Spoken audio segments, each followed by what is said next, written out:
dedicated to Tudigong, one of the most important deities in Taiwanese folk religion. The annual procession of the god is a religious ritual that has spanned hundreds of years, a direct link between the island's current inhabitants and their ancestors who came from southern China. But perhaps most important is the tightly woven social fabric that ties the people of Shizidao together. Residents regularly help each other, especially because most of them are low income.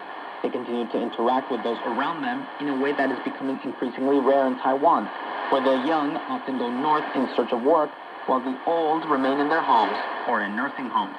Resident activist Li Huaping says the government's plan would destroy all of that. People here take care of each other. Social networks are a very meticulous social safety net. This happened naturally because the government didn't take care of residents, forcing them to help each other. The government now wants to build public infrastructure for us like a new event center. But we already built one ourselves by raising our own funds. What residents here want is to continue living their lives in the land their ancestors left for them. Why does Shizidao need to be developed?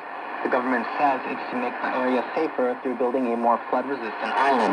But residents are not sure. The truth is that Shizidao hasn't flooded in over 50 years. And if the government was really only thinking about flooding, would it be removing all of the residents and only giving them a paltry bit of compensation? According to the government's plan, residents must be compensated in cash or land after the city finishes redeveloping the area. But they won't be compensated according to its market value, but rather a government-listed land price. That price is a fraction of the value of that land today, let alone what it will be worth once the area is open for development. If the residents choose to be compensated with land, they will receive only a piece of land, which is not really a piece of land. It's likely an apartment that they still have to pay the government for. But because residents tend to be poor, how will they afford a house to be built on their land allotment?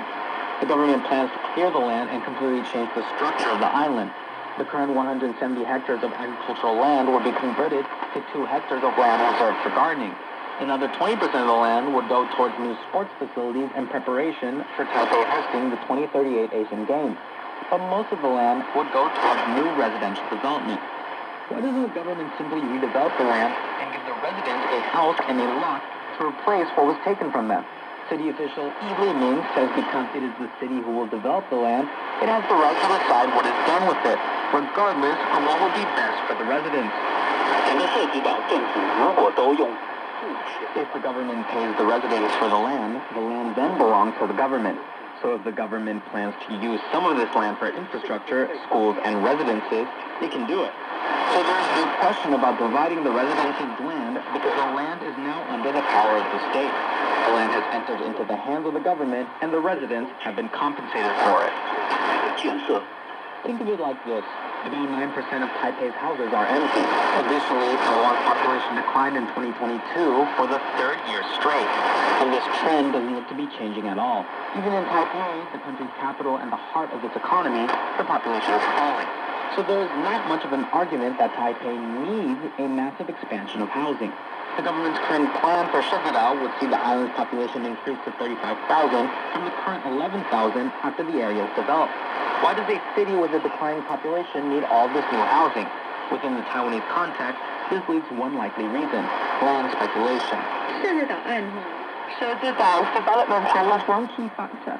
The new development plans for nearby Guandu Plain. Like Guandu, a number of different electronics firms are coming in like Hong Kong. If Shizidao is developed, then Guandu can as well. If we defend Shizidao, Guandu can be developed. Before, many would say the real estate sector is Taiwan's leading industry and key to a thriving economy. Now, Taipei's property market is more expensive than Tokyo's. This is truly frightening. Shizidao seems to be another victim of Taiwan's insatiable real estate industry. The people of the island are poor, making them an easy target. Residents say that of the 12 lawmakers representing Shizidao's electoral district in the city council, 5 have a background in real estate development. That is common with politicians throughout Taiwan. Developers are also one of the largest donors to political campaigns, giving them even more influence. And the city wants more tax revenue, so developing the neighboring Guandu Plain, Shizidao, and Zhoumei in northwestern Taipei, turning it into another nexus point in the country's Leviathan light tech industry, is a good way to do that. Residents like Wang Yonglin know this. 准备开发按钮，它做的好像很漂亮，讲究。This development plan has been talked about very beautifully, but in all honesty, it's financial groups that are behind it. These